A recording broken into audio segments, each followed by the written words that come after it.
There's the police behind you. There's the police. There's the police. As I got closer to the top, I realized that I didn't remember the last 30 minutes, and I thought, like, oh, I should sit down.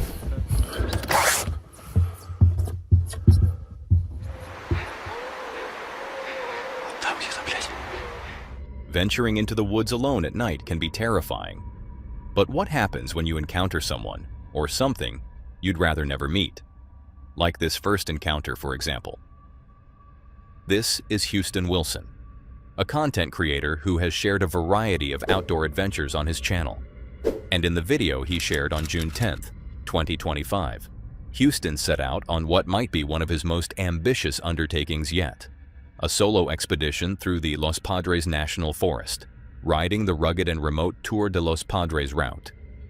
It's a long-distance mountain biking route that cuts through some of the most scenic and isolated terrain in Southern California. It's a challenge, even for seasoned explorers. Houston felt the pressure right from the start. He admitted to being anxious, but pushed forward, trusting his training and determination.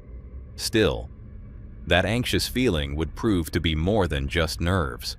I am here in San Luis Obispo, also known as Slow, and we've got about 6 or 7 hours till sundown, so kind of need to get going. I don't know how this is all going to work out, but it's certainly going to be an adventure.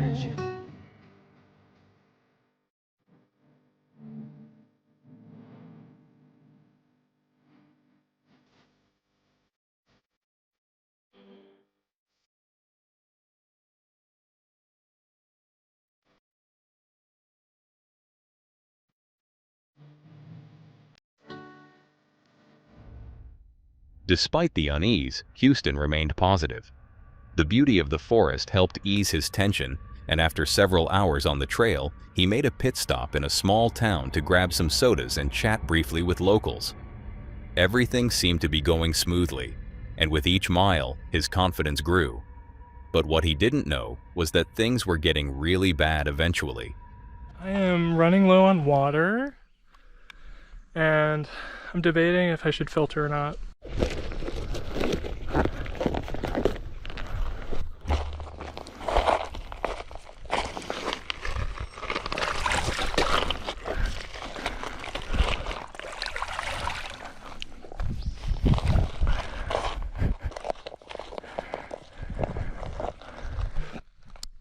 Can you tell it's my first time using this?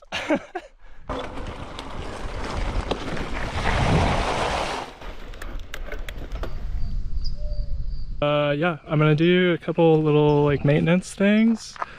I'm gonna get my lights set up, and then I'm gonna lube my chain.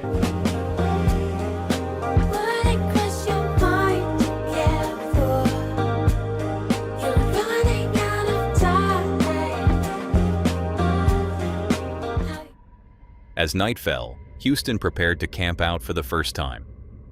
It had been a physically demanding day, and although he tried to stay optimistic, it wasn't easy. Their religious experience may have any attempt to describe the specifics of archaic spirituality is highly speculative. They know what the horrible light of the prejudices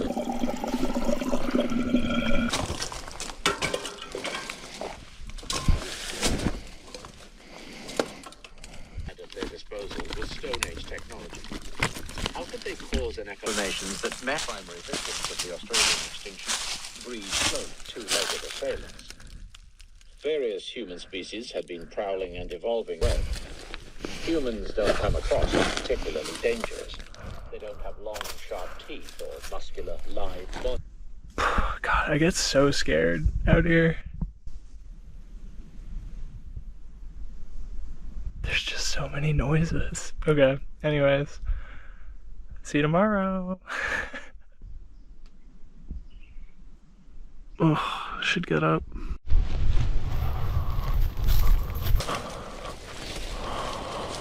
By day 2, things were clearly wearing him down. He hadn't slept well, and the physical and mental strain were starting to show. He kept pushing forward, but staying positive was getting harder by the hour.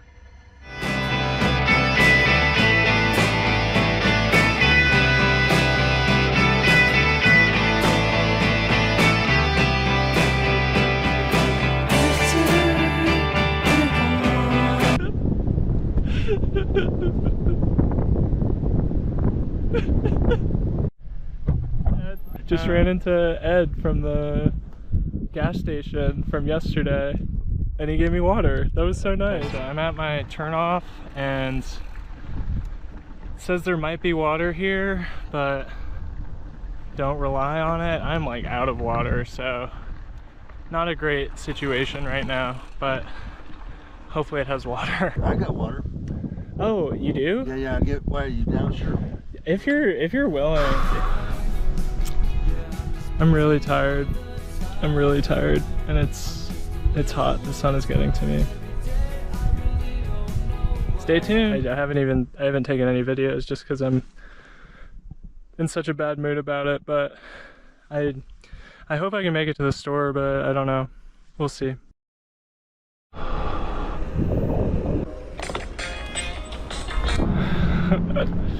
Thank God. Yeah, regardless of how long, like how much more I ride tonight, I'm just like really happy to have this meal. Like, so happy.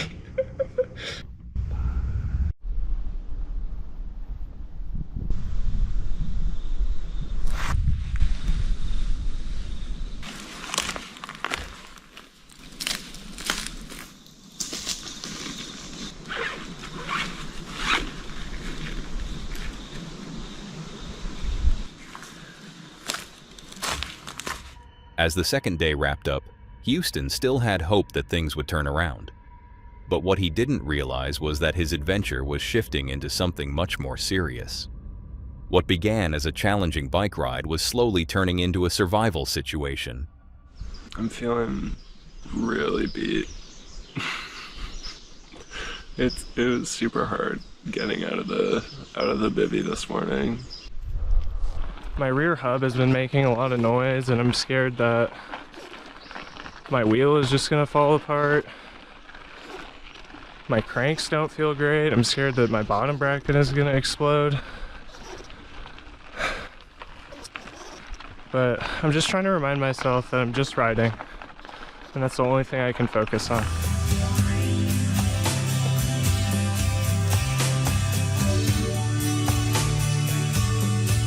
I just really want this climb to be over. I imagine it's going to be another few hours though, but after that we'll descend forever, so.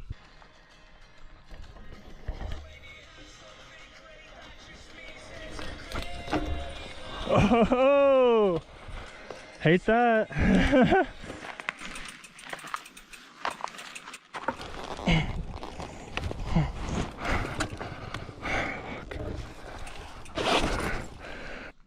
Yeah, feeling demoralized again. I don't know how much further I have, but I'm struggling a little bit mentally.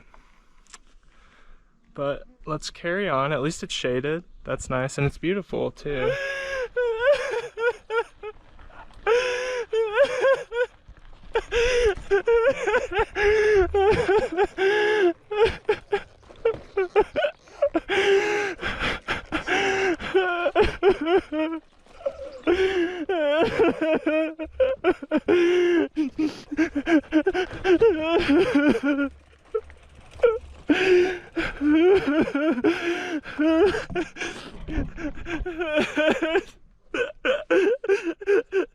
I just feel really scared. I don't know why I just get it.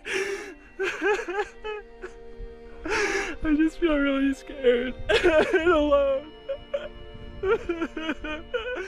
By now, it was clear the trip was taking a toll. Houston had ridden mile after mile through brutal backcountry without seeing another soul. The isolation, the exhaustion, and the mental pressure were all catching up to him. But giving up simply wasn't an option. So he kept going, although things weren't getting any easier.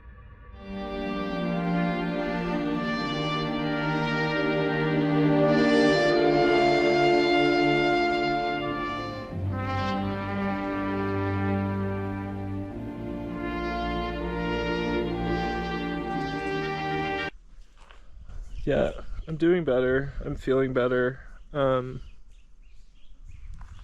I think I'll feel even better when I eat some more food, but it can just get like really scary out here sometimes. Yeah, especially when you're doing it alone. Yeah, like so many things can go wrong, and there's still a lot more of the ride to come. I'm just gonna, yeah, just keep focusing on what I need to do, which is eating, drinking, being safe out here. Hey, it's Houston, and I am deep in the heart of the California backcountry, and I'm about to ride into the night on the Tour de los Padres. And it's been one heck of an adventure. And it's been one heck of an adventure. And it's been an adventure. Okay, camp is made. I'm gonna go to bed. It's like 2 a.m. and my power bank is dead. But phone's still a little bit of battery. Garmin still has some battery, so I think I should be fine to get into Ojai, but long day. And with that, the third day came to an end. It was admirable to see Houston regaining his positivity, doing his best to push forward despite everything. But little did he know, the hardest part was still ahead, and perhaps it was a blessing he didn't see it coming. It's been very interesting riding through here. All the roads are totally washed out, so I don't think anybody ever goes to these campgrounds. You can't get to them by car. I think the only way you really can is on like foot or bike. But I don't know how many people have been out here in a while, because I was just riding through cobwebs all last night and this morning too. It's like pretty eerie, honestly. I want to shoot like a horror movie or something out here. Well, looks like I'll be climbing for the next 5 hours, 6 hours, 7 hours. We'll see. Fuck. It is so hot. I'm stopping for a second. I took off my turtleneck and helmet. I just need to keep like maximizing my time climbing before it gets really hot. Trying to get to the upper campground for some water. Hot.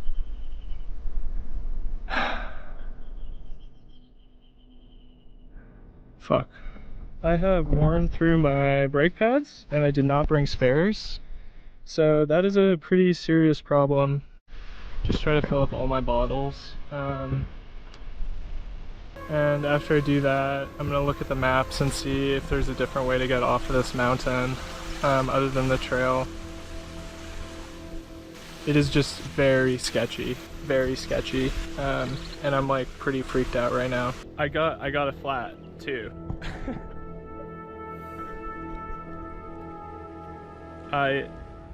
It must have felt like a complete defeat, stranded in the middle of nowhere, far from civilization, and without a single bar of phone signal. With no other option left, Houston had to push forward on foot, his bike now by his side instead of beneath him. Hey, made it to the top.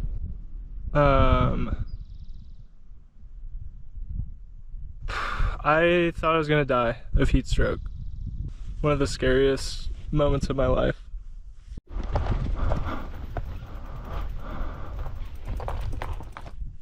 I'm making like 0 progress right now, and I'm feeling really discouraged and tired.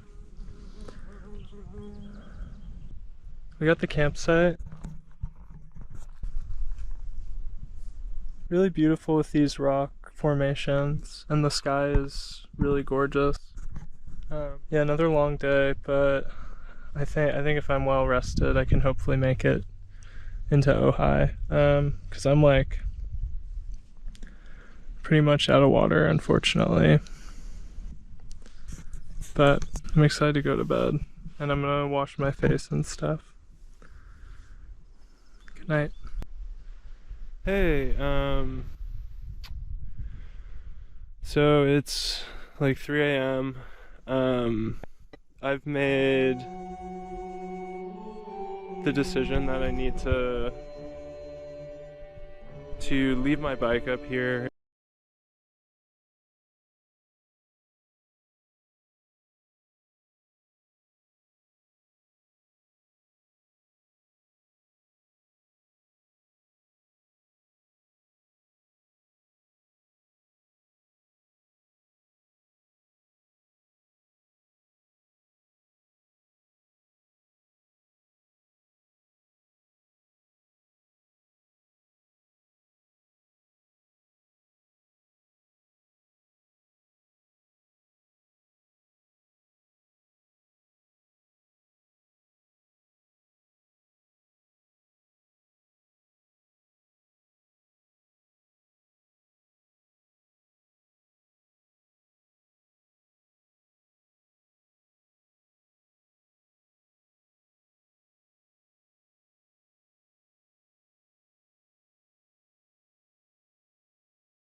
green color. Yes, I think so. Did the flowers kind of like long, skinny, have like a little like kind of split, and then they had like the big pods kind of this shape? Yes. Yeah, it like exactly. Wow.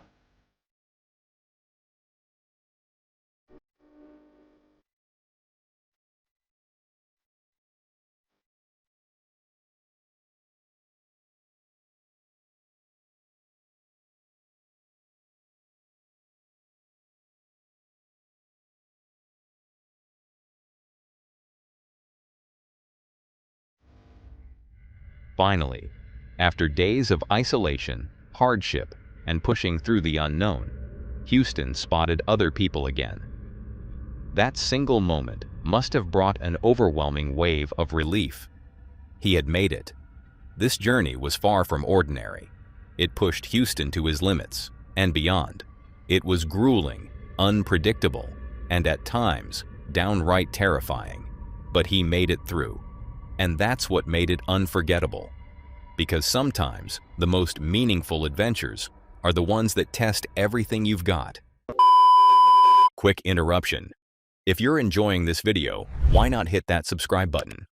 We're on a mission to hit 300,000 subscribers, and when we do, 3 lucky fans will win a limited edition items. Right now, 61.2% of you watching haven't subscribed yet. We're pushing for at least 40%, and we need your help to make it happen. It's completely free, and your support helps us make even more awesome videos. So, don't miss out, subscribe now, and let's get back to the video.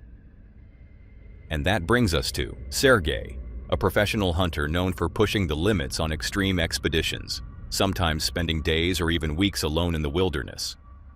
One day, a friend told him a strange story about the Sayan mountain range. Far removed from civilization, these remote mountains have developed a chilling reputation.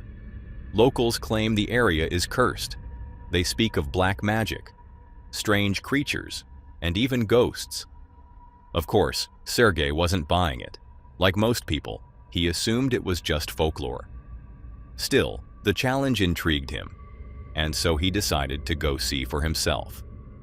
Once he arrived, Sergey set up camp and spent several nights preparing for his target, the elusive Manchurian wapiti. He scouted the area, placed decoys, and carefully mapped out the terrain. But as night fell, and Sergey waited in silence, something unexpected happened.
A strange sound pierced the darkness.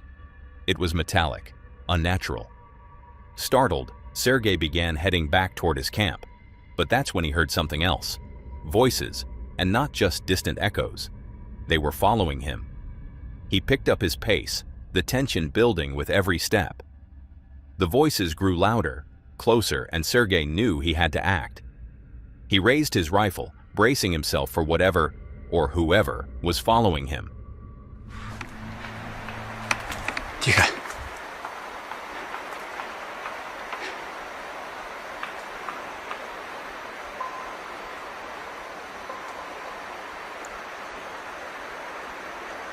Пошли, пошли, пошли.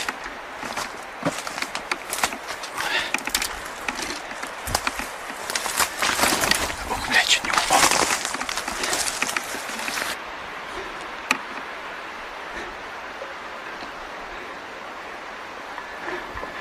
О, блядь.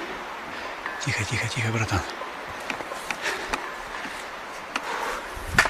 Запыхался нахуй. Тихо.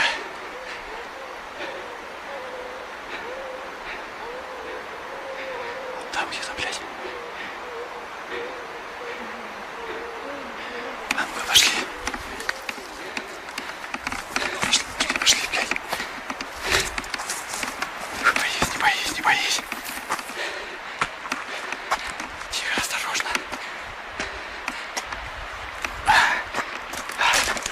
Ни вниз не улети.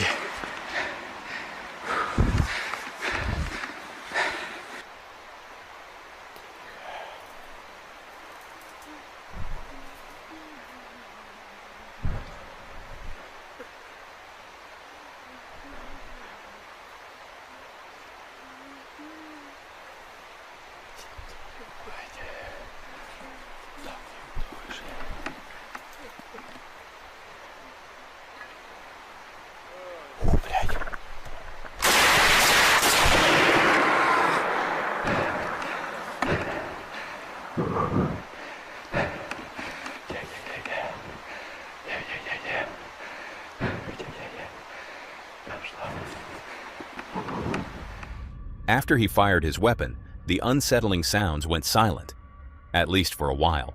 And knowing it was too dangerous to navigate the forest in total darkness, Sergei made a quick decision. He climbed into a nearby tree, hoping to stay out of reach of whatever might be lurking. He stayed there, perched and alert, waiting in silence. But the quiet didn't last. After some time, the eerie sounds returned, echoing once again through the darkness.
Sergei remained in that tree for over 2 full hours, freezing and exhausted.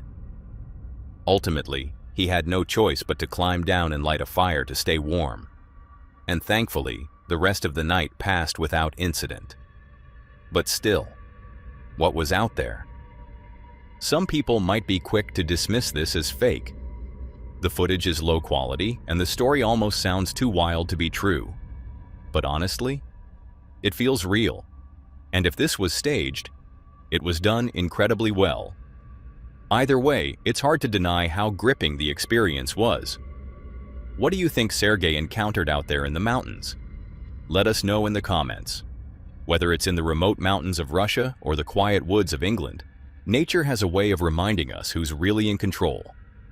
And that brings us to Chris, who set off for a peaceful solo trip in Harwood Forest, but ended up facing something far more unsettling. You may know Chris from the YouTube channel Blot Outdoors Show, where he shares his passion for the outdoors through peaceful camping trips, scenic hikes, and honest gear reviews. Most of his videos offer a calming escape into nature, but not every trip goes as smoothly as planned. And Chris doesn't shy away from showing the raw, sometimes unsettling reality of life in the wild. In the video he shared on April 18, 2022, Chris set out on a solo wild camping trip deep in Harwood Forest, England. The goal? Some much-needed quiet time away from the stress of daily life. But what he encountered turned this relaxing getaway into something far more tense than expected. Fully packed and ready for a night under the stars, Chris began hiking into the woods, searching for a peaceful, secluded spot to set up camp. But his adventure was about to get anything but peaceful. Soon something turned this relaxing getaway into something far more tense than expected. So folks, I've came off the main path and I've came into the forest. I've been walking about 20 minutes and I've just passed about 5 minutes ago a bunch of young'uns, 7 or 8 of them. I'd say they're about 18, 19, 20-year-old, something like that. So that would have been the perfect place to camp as well.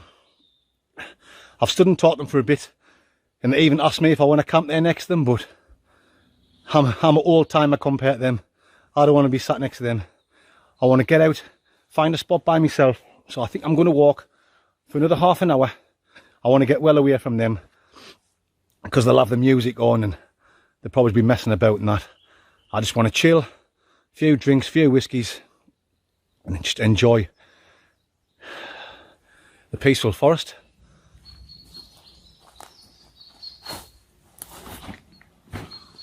This looks about the best spot I've come across.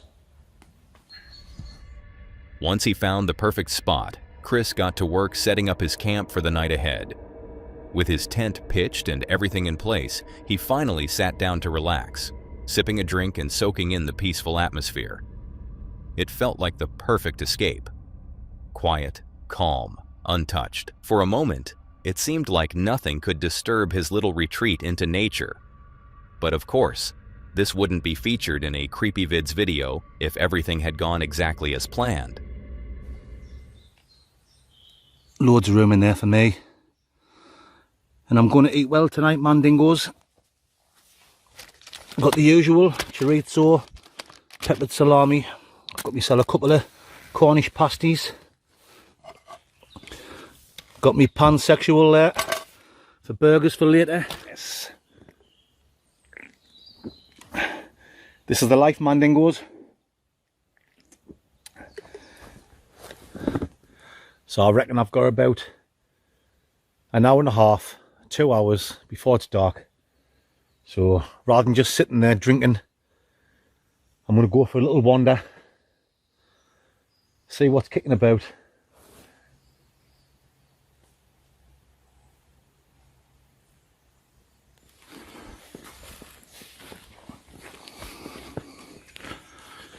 This is not a bad little spot. It's on a little bit of a slope, but it's nice and grassy. Wandering through the trees and focusing more on filming and taking in the scenery than tracking his path, Chris suddenly realized he wasn't quite sure which direction he had come from. It was a tense moment. Being deep in the forest with no clear sense of direction is enough to rattle anyone. But true to his nature, Chris didn't let panic take over. Staying calm and optimistic, he pressed on, relying on memory and instinct to guide him back to camp.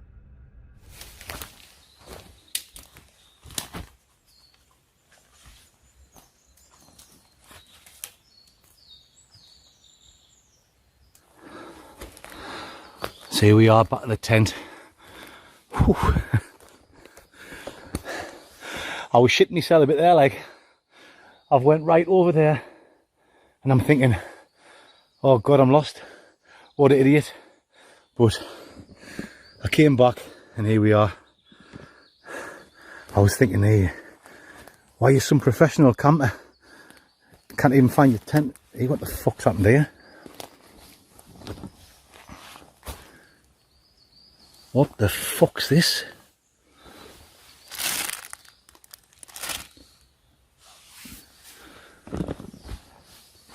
It's me fucking...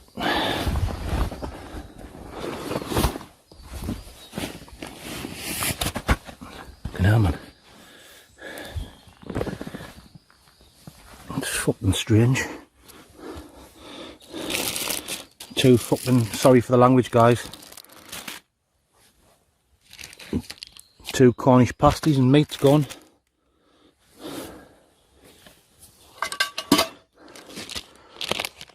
I mustn't like peppered salami, that's still there. And thank God my whiskey's still there. A flood of questions rushed through Chris's mind, and the peaceful feeling he'd had just moments ago vanished in an instant. Could it have been those kids he'd passed earlier playing some kind of prank? Maybe a wild animal? Or, more disturbingly, something far less explainable? Chris couldn't wrap his head around it. Half of his food was gone, and no clear answers were in sight. Still, after standing there in tense silence and weighing his options, he made the tough decision to stay. He hoped it was just a one-off incident, that nothing stranger would follow, and that the unsettling feeling gnawing at him would eventually fade. As evening settled in and darkness swallowed the forest, things remained quiet. Strangely quiet. No more odd activities. No more missing supplies. But that creeping discomfort? It lingered. Chris finished out the night, still full of questions, and with far less food than he started with. So, what do you think happened out there in the woods? Was it just wildlife? A misstep from other campers? Or could there be something more mysterious lurking in Harwood Forest? Let us know what you believe. Some stories leave you with more questions than answers. And others? They capture something you weren't even supposed to see. And that brings us to Dustin, who, alongside his friend, took his curiosity one step further, into the shadows of a forgotten ghost town. Dustin is known from his YouTube channel, Dustin Frazier, where he shares all kinds of content, from travel vlogs to eerie explorations. If it catches his interest, Dustin's likely to capture it on camera. In this video, uploaded on March 27, 2025, Dustin and his friend Justin set off on a camping trip to the Great Smoky Mountains in Sevier County, Tennessee. What made this trip especially interesting was their campsite, Elkmont Campground, located right next to the abandoned town of Elkmont, a once thriving vacation community that's now better known as a ghost town, where time seems to have stood still and the remains of old houses echo with forgotten stories. Naturally, the two couldn't resist. After nightfall, curiosity got the better of them, and they decided to explore the decaying town under the cover of darkness. But what they caught on camera that night was far beyond anything they expected. So, it's cold, but we decided to come up here. We haven't been in... Fuck, why is the light going off? We are going in the first house. Oh, Justin's here. I'm shivering. He's cold. So, let's go. In shorts. Like in Yeah. shorts.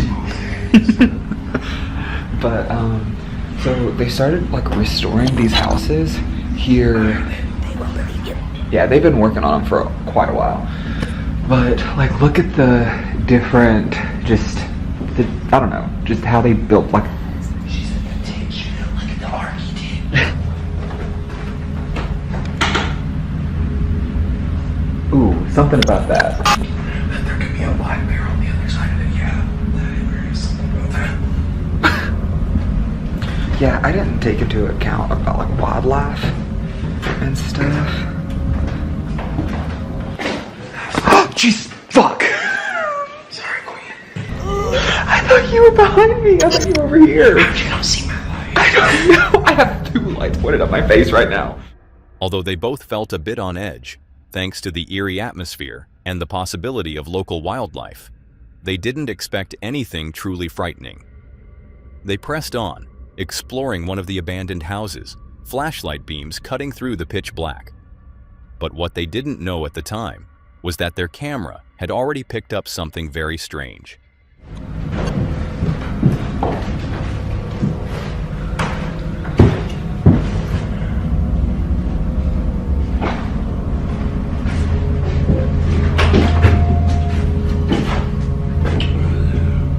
Toilet. That's not a toilet. They don't be toilet like that. Did you see me? It's easy to miss, blink, and you might not even see it. But while Justin is filming himself, something appears to be standing silently in the dark room just behind him.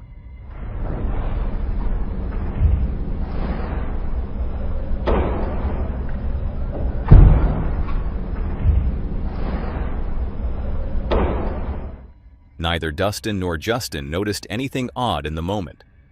They continued exploring a few more houses before heading back to their tent, unaware of what had just been caught on film.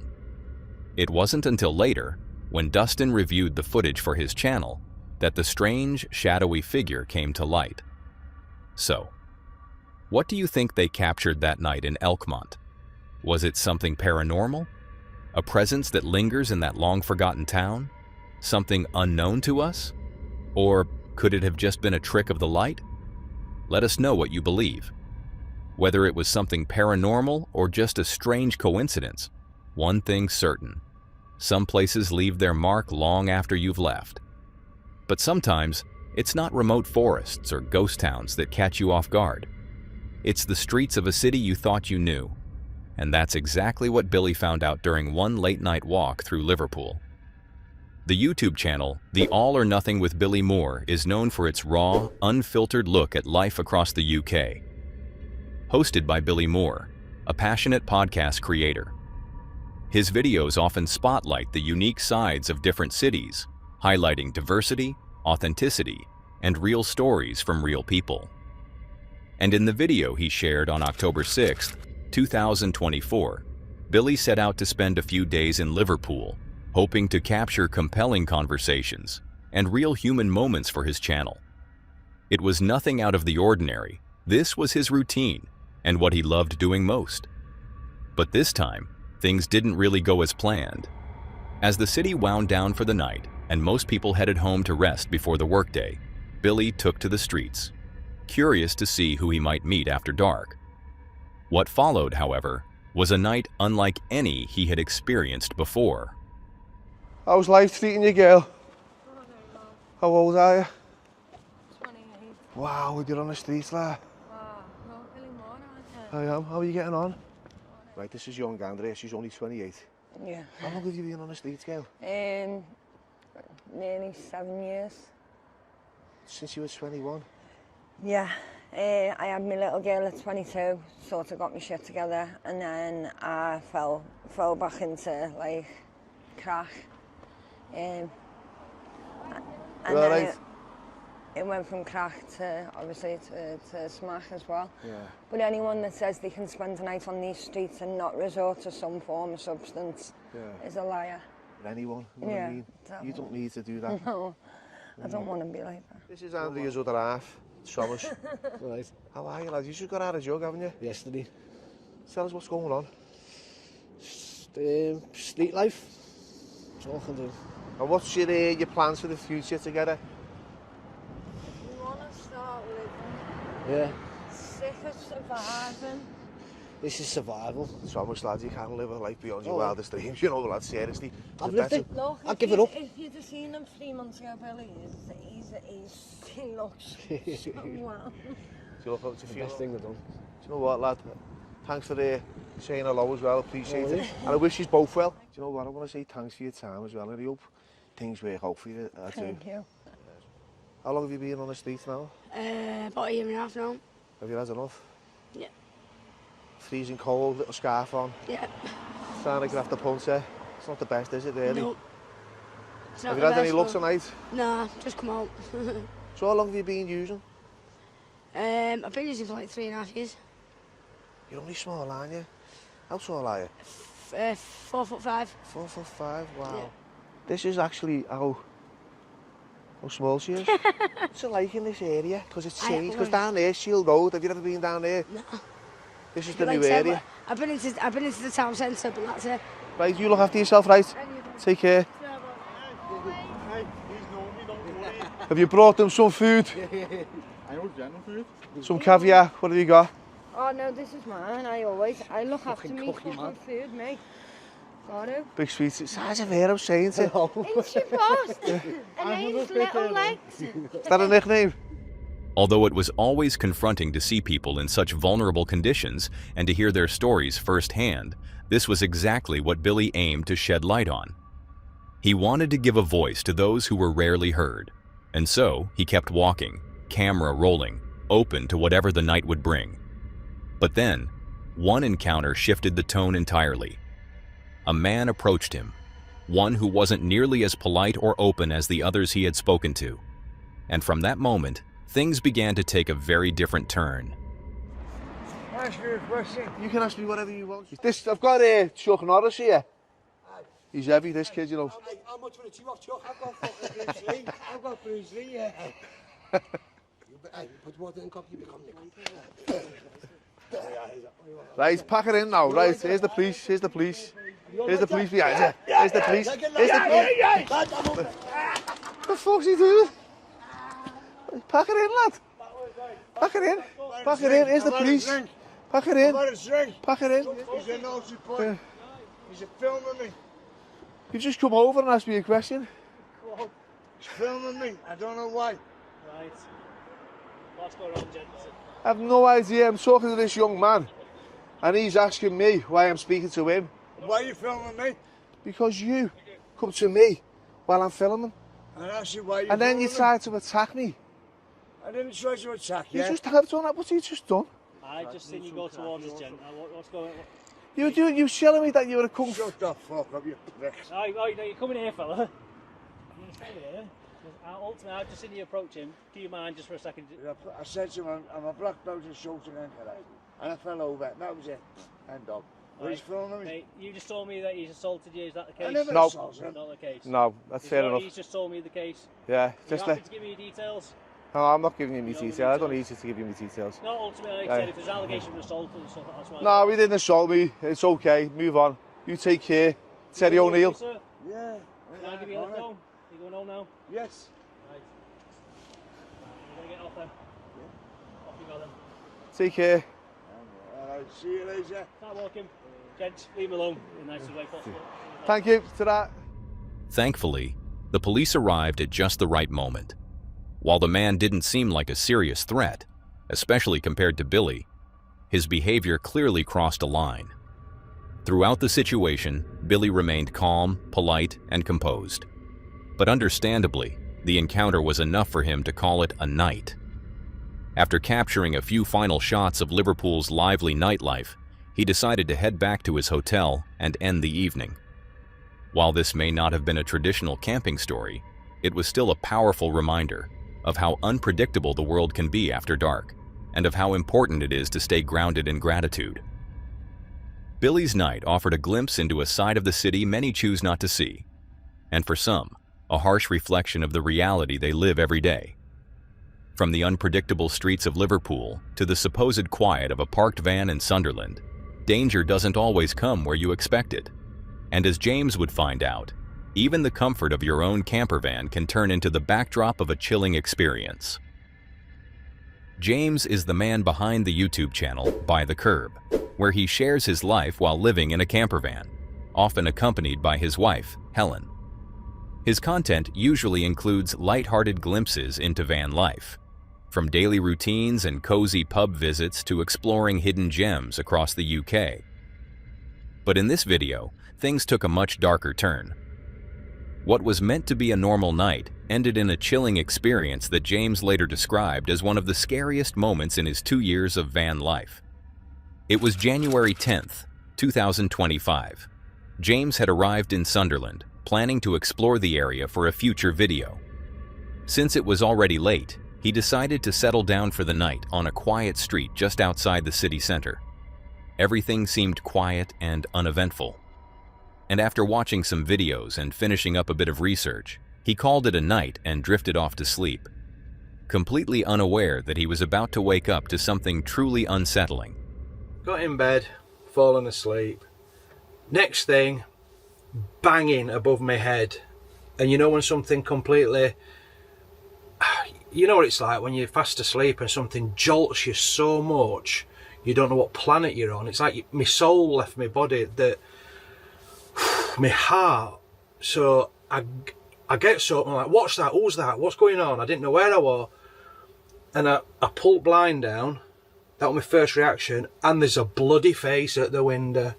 The most terrifying thing that has ever happened to me. Face up at my window. I'm never going to get that image out of my head. It's giving me goosebumps on the back of my neck now. And then there was some shouting and some banging. I couldn't make out what I was saying because I were all a bit, you know, we're all a bit hazy. And you know when people say, oh, last thing you think of is getting your camera. Well, I thought of getting my bloody camera this time. I thought I'm getting this.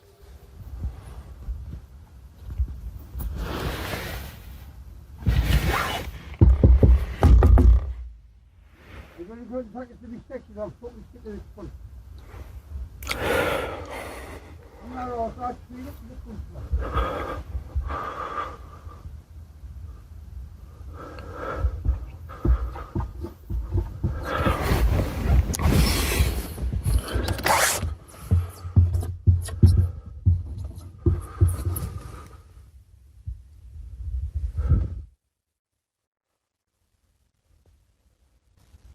An old one.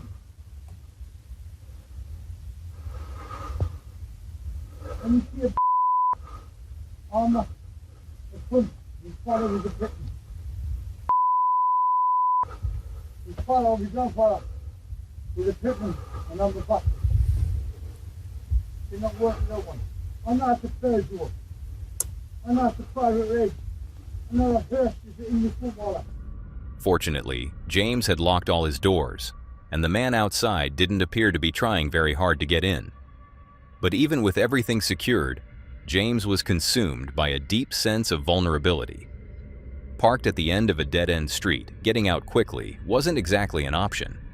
He'd need to remove the Remus blinds and prepare the van for driving, which would take time he might not have if the situation escalated.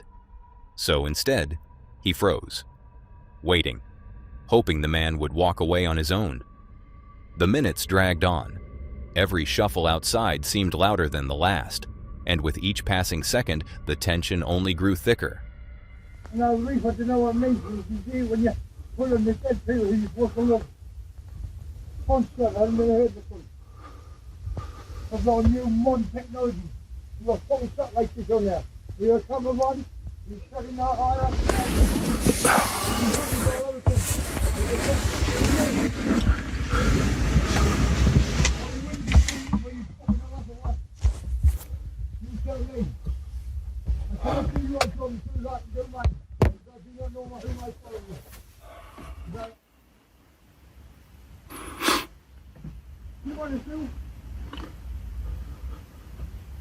It's still there, look.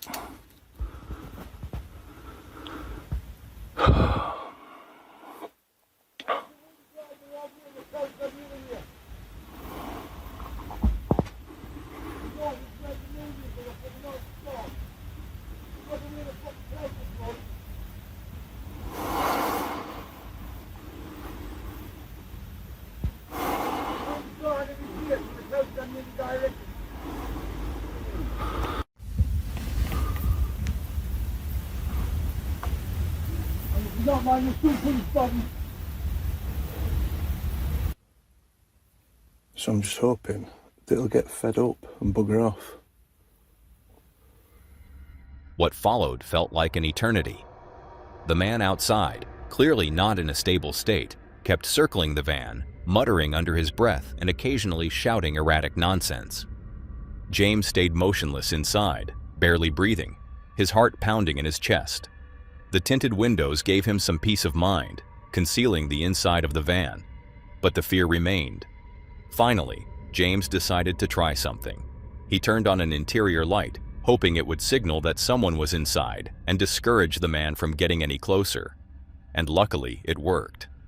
After a while, the man finally wandered off, still shouting, even directing his rambling at other parked vehicles as he slowly made his way down the street. James was left shaking, adrenaline coursing through his body, and sleep now nearly impossible.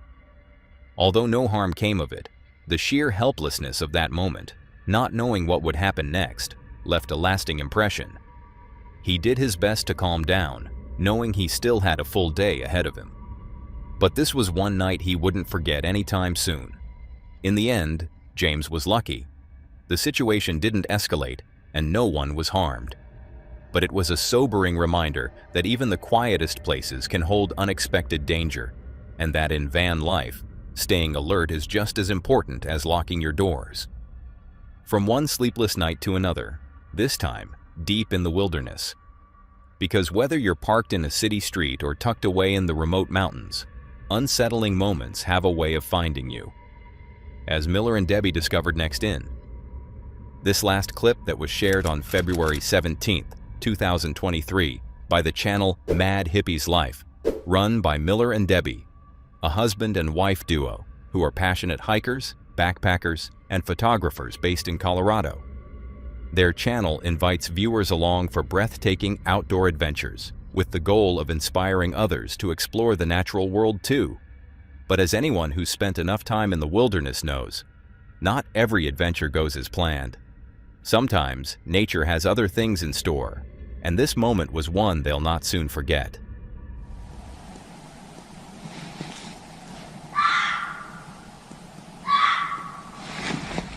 It was still dark, early pre-dawn, when Miller and Debbie were jolted awake by blood-curdling screams echoing through the forest.